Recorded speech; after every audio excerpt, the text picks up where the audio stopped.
Bonjour à tous, vous m'entendez? Donc je suis Christophe Maïnovski, je suis infirmier à Toulouse.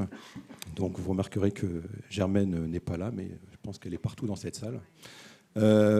Moi je viens du coup du sud-ouest ici pendant ces 2 jours pour vous raconter quelques histoires comme des petites pauses respiratoires. Et donc voici la première. La lune était si ronde et si blanche que je pouvais distinguer nettement chaque détail de son relief, de ses plaines et de ses cratères. Mal assis sur le rebord du trottoir, je fumais. Il était 3 heures du matin. Un calme relatif régnait depuis plus d'1 heure aux urgences psychiatriques et, alors que la plupart des patients dont j'avais la charge dormaient, je sentais à mon tour le rude appel du sommeil. Ainsi, mal assis, épuisé, je regardais la lune, mon mégot entre les lèvres. Quand l'appel sur le téléphone portable du service avait retenti dans ma poche, l'infirmière d'accueil, fatiguée elle aussi, avait alors soupiré quelques mots. « Christophe, on a besoin de toi. Marcel vient d'arriver. » Les urgences psychiatriques étant intégrées aux urgences générales, l'infirmière d'accueil m'appelait dès qu'elle jugeait qu'un patient nécessitait une prise en charge psychiatrique. Elle n'avait pas eu besoin d'évaluer Marcel, car nous le connaissions tous très bien. À 3 heures du matin, sous une douce lune blanche, Marcel venait d'arriver, nous promettant, comme à son habitude, relent d'alcool et chaos. Guidé par les hurlements du vieil homme, j'étais vite arrivé dans le hall d'accueil et avais immédiatement été saisi par l'odeur pestilentielle, bien plus que par la folle agitation tout autour de lui. Il se débattait comme un diable pour échapper à l'emprise des vigiles. Rapidement, mais non sans mal, nous avions pu maîtriser notre homme affaibli et lui administrer un traitement sédatif. Puis était venue la douloureuse épreuve du déshabillage et de la toilette de Marcel, qui avait encore passé des jours et des nuits dans la rue, à respirer l'alcool plutôt que le savon. Toilette ardue, car malgré son ébriété avancée, Marcel crachait bien et visait juste. Pendant que nous luttions pour rester soignants, alors qu'un fort sentiment de rejet habitait pour sûr la plupart d'entre nous. Ses vêtements et son corps portaient les cicatrices de 1000 heures de mendicité, sous la pluie, de bouteilles renversées, de bagarres improbables, de nuits sur le bitume et de 100 maladies. Sa peau était noire, de salissure, de froid, de souffrance. Son odeur était âcre, d'incurie, de poussière, de moisissure. Ses cris étaient fous, de colère, d'ivrognerie, de désespoir. Et nous étions las de lui. Car Marcel était agressif, insultant et parfois violent. Chacun de ses passages aux urgences se déroulait toujours de la même manière. Très alcoolisé, il était maîtrisé physiquement, sédaté, lavé, nourri, puis il repartait le lendemain, seul comme il était arrivé.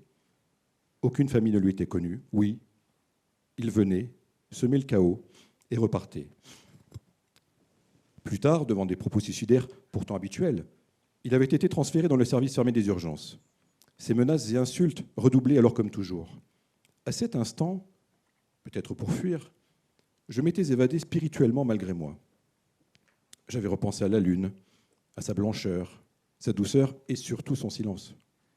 J'avais pris un pinceau imaginaire et redessiné ses cratères, puis rajouté quelques arbres, ici des fleurs jaunes, là des oiseaux, une légère brise et de l'herbe, dans laquelle je m'étais endormi.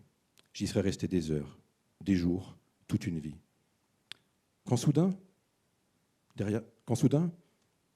Christophe, à quoi rêves-tu? Tu me parlais de Marcel. C'était Germaine, ma vieille collègue, qui venait brutalement de me sortir de ma rêverie. Germaine était une ancienne, comme on aimait l'appeler parfois avec tendresse. Elle était des plus douces, sa capacité de recul était immense et ses conseils toujours avisés.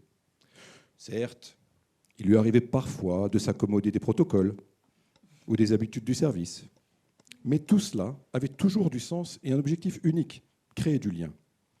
J'étais assis en face d'elle, j'étais l'infirmier de nuit, elle était l'infirmière de jour à qui je faisais mes transmissions. Après un étonnant saut dans l'espace-temps, ma nuit était terminée. Marcel dormait sur un brancard non loin et j'étais épuisé. J'avais alors détaillé la prise en charge mouvementée et désespérante du vieil homme pour lequel je ne parvenais plus à avoir d'empathie. « Connais-tu l'histoire de Marcel, Christophe ?»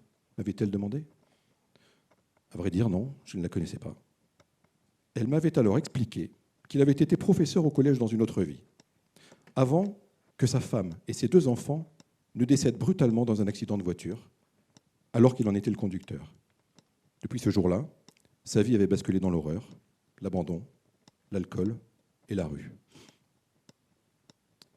Elle me disait l'homme qu'il y avait derrière l'ivrogne agressif.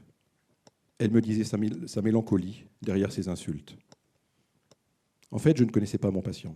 Je ne l'avais jamais rencontré, ni la première fois, ni les fois suivantes. J'avais tout raté. Après cette nuit, il y avait eu beaucoup d'autres nuits où Marcel était venu nous agiter.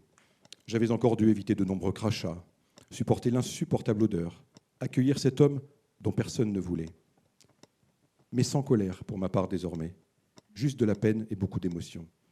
J'avais même réussi à initier, ne serait-ce que quelques instants, une rencontre, ou plutôt des débuts de rencontre, ici ou là. Une nuit, la dernière, nous avions même pu, grâce à un chocolat chaud, le convaincre de rester jusqu'au matin. Était-ce là un début ?